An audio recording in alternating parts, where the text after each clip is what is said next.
नाही का कुठली वस्तू कुठे ठेवली, काय ठेवली ते काहीच नाही आठवत.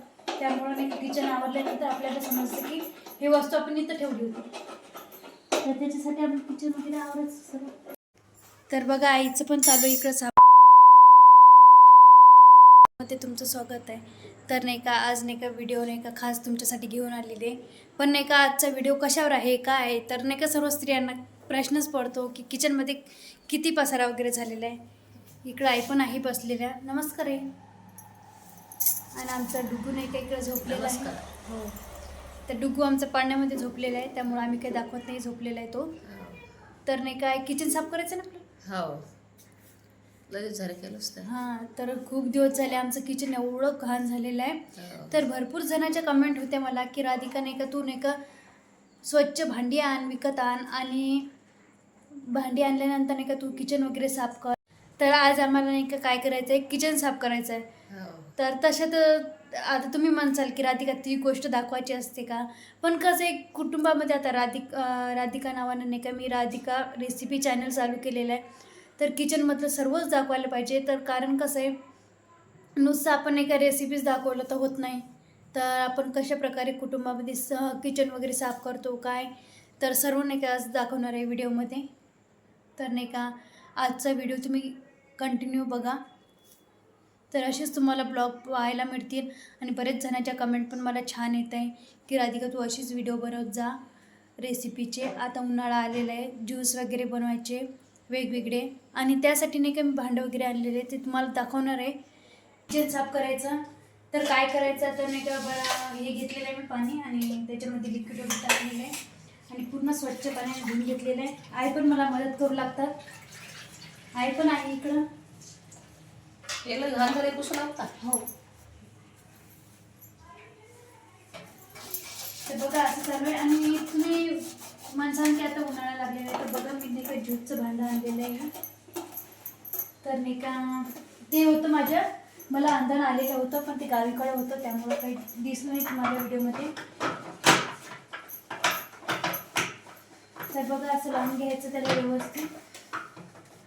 पहिले मी स्वच्छ पाण्याने धुवून घेते त्याला कारण खूप घाण झालेलं आहे.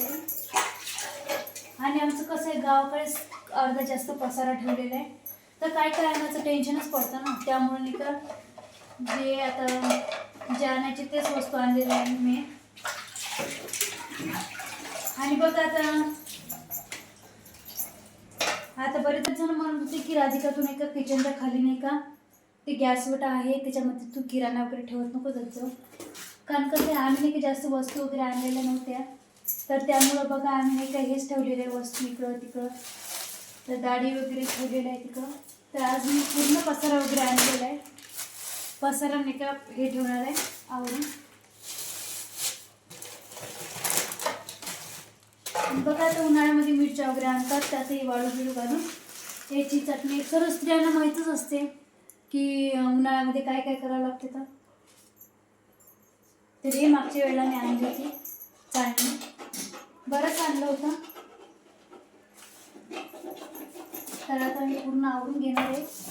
पोटपाट वगैरे खूप घाण झालेला आहे आमचा आणि याच्यामध्ये नाही का आमच्या झुरळ वगैरे झालेले आहे. तर आज पूर्ण आता किचन साफ करून घेणार आहे.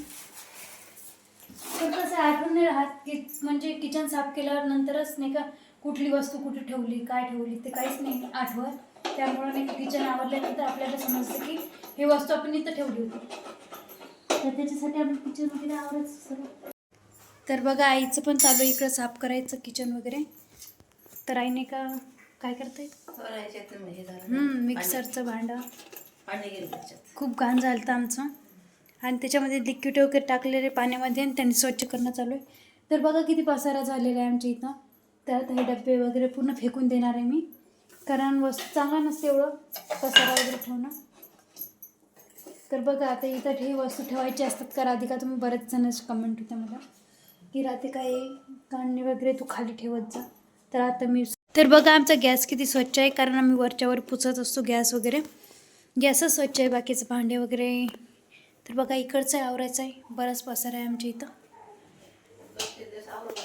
हो, तर बघा ही पण भांडी आणली होती तुम्ही. खूप पसारा झालेला आहे आणि देवाचं पण आवरायचं आहे. आता बघू उद्या परवा देवाचं शूट दिसणार आहे तुम्हाला. पितांबरीने वगैरे घासणार आहे. तर बघा आहे ना किती स्वच्छ काढलेलं आहे हे पण. तर बघा भांडी वगैरे स्वच्छ असली ना तर घरामध्ये पण करमणूक राहते सर्वच गोष्टी. आणि हे पण आम्हाला पूर्ण नाही का बघा किती घाण झालेलं आहे. तर हे पूर्ण पुसून घेणार आहे आम्ही. आणि हे पण राहिलं फ्रीज वगैरे पुसायचं. आता मी आईला मदत वगैरे करते आणि सर्व पुसून घेते. तर आता तुम्ही तेच म्हणसाल की राधिका नेहमी तेच सांगते का आम्हाला. तर बघा हे बोटा पण किती घाण झालं त्यामुळे चालू आहे पुसणं आमचं. याच्यामध्ये बिकूच लिक्विड टाकलेलं आहे त्यामुळे ते स्वच्छ निघणार.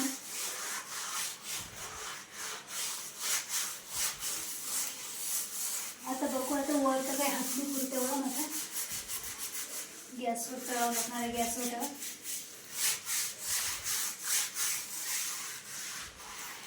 तर बघा महिन्यातून नाही तर 15 दिवसातून आपल्याला किचनचा साफच करावा लागतो. कारण खूप आणखी कसं आहे क्लीन वगैरे केलं नाही गॅसचं वगैरे पूर्ण गॅस होताचं तेव्हाच आपल्याला करमतं घरामध्ये. नाही तर खूप हे असतं नाही त्यांचं कसं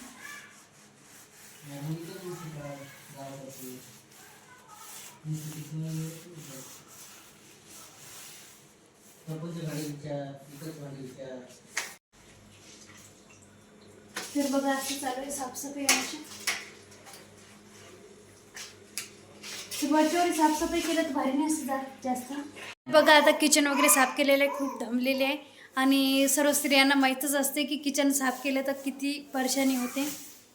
तर बघा बाळ पण रडत होतं तिकडं आणि माझा स्वराज पण उठलेला आहे इकडं. हे स्वराज मम्मीने किचन साफ केला आज हे ना स्वराज. तर बघा आमच्या डुग्गूचं चालूच राहते. स्वराज म्हणतात त्याला. डुग्गू नाही म्हणायला पाहिजे. बऱ्याच जणांचा कमेंट आहे नाही.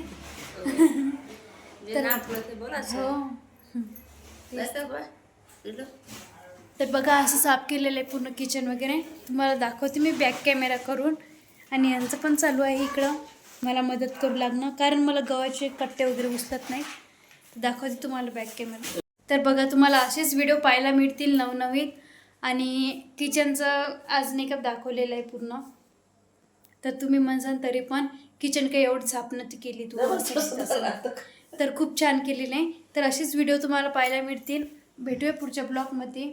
आणि व्हिडिओला सबस्क्राईब करा, कमेंट करा आणि फॉलो देखील करा. तुम्हाला नाही का किचनमध्ये कुठली सामान कुठं ठेवायची वस्तू काय तर ते पण तुम्ही सांगू शकता.